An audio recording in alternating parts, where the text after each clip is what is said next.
अस्सलाम वालेकुम दोस्तों, बहनों, भाइयों, बुजुर्गों। आज हम अब्बासी खिलाफत के नवे खलीफा अल-वसी का दौरे हुकूमत को इस वीडियो में बयान कर रहे हैं। तारीख के जरिए हमारे तालीमी सफर में खुश आमदीद। इस वीडियो में हम अब्बासी खिलाफत के नवे खलीफा अल-वसी के दौर का जायजा लेते हैं। इन अहम वाक़यात, पॉलिसियों और सकाफती पेश रफ्तों को दरियाफ्त करते हैं जिन्होंने इसकी हुक्मरानी को निशानजदा किया। हमारे साथ ही रहें इस वीडियो को पूरा देखने तक, क्योंकि हम इस तारीखी दौर के दिलचस्प तफसीलात से पर्दा उठाते हैं। तारीख के शाकीन और तालिब इल्मों के लिए एक जैसे इल्म को फैलाने के लिए इस वीडियो को शेयर जरूर करें ताकि दूसरे भी मुस्तफीद हो सकें। तो दोस्तों, अल-वसी एक अब्बासी खलीफा था जिसने 842 से 847 ईस्वी इस्लामी कैलेंडर में 227 से 223 हिजरी तक हुकूमत की। अल-वसी के दौरे हुकूमत मुख्तसर था और इसे आम तौर पर अल-मुतस्सम के अपनी हुकूमत के तसलसल समझा जाता था, क्योंकि हुकूमत की क़यादत ऐसे अफराद करते रहे जिन्हें अल-मुतस्सम ने इक़्तिदार तक पहुंचाया था।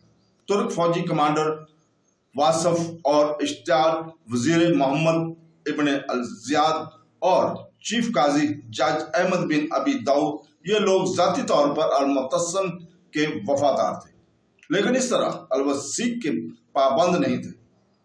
अमली तौर पर टर्नर के मुताबिक इस तंग दायरे की ताकत के न्यूरस को कंट्रोल किया और इस तरह खलीफा की आज़ादी, खलीफा और इसके सबसे ताकतवर कमांडर के दरमियान इत्तेहाद के मजबूत बनाने के लिए मुकम्मल तौर पर एक इशारे में अल-वसी ने जून-जुलाई 843 में अशनियास को ताज अता किया और इस मौका पर मगरबी सूबों में वसी अख्तियारात के साथ सरमायाकारी के सामरा से मगरब एक ऐसा अमल जैसे 15वीं सदी के मिस्री इल्म ने पहला मौका समझा जब शाही इक्तदार सुल्तान को खलीफा ने किसी राय के सुपुर्द किया था।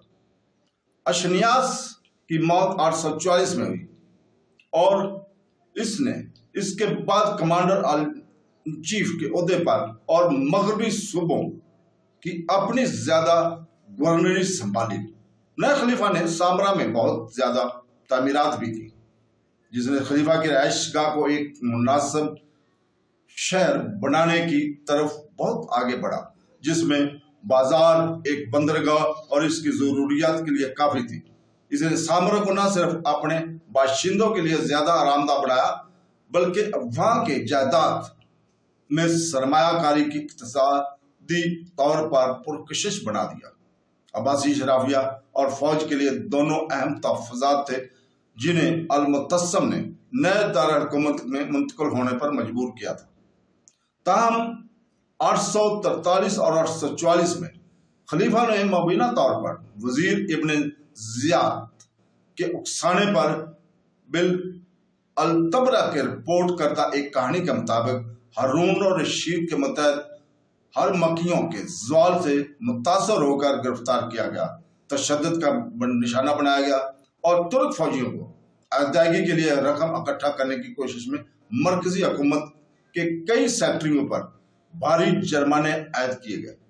इस इक़्तिदाम का एक ही वक्त में मुमकिन तौर पर मकसद सिविलियन और फौजी शराफी के दरमियान पेचस पैदा करना था, या सरकर्दा तुर्क कमांडरों जैसे अल-तख और अशनियास की ताकत को कम करना था, क्योंकि गिरफ्तार किए गए और जबरी अदायगी करने वाले ज्यादातर सेक्रेटरी इनकी खिदमत में थे। तो दोस्तों, कल हम इंशाअल्लाह ताला हम बयान करेंगे अब्बासी खलीफा के नौवें खलीफा, अब्बासी खिलाफत के नौवें खलीफा ने अपने दौर हुकूमत में बगावतों को किस तरह दबाया था। तो दोस्तों, अल्लाह हाफ़िज़।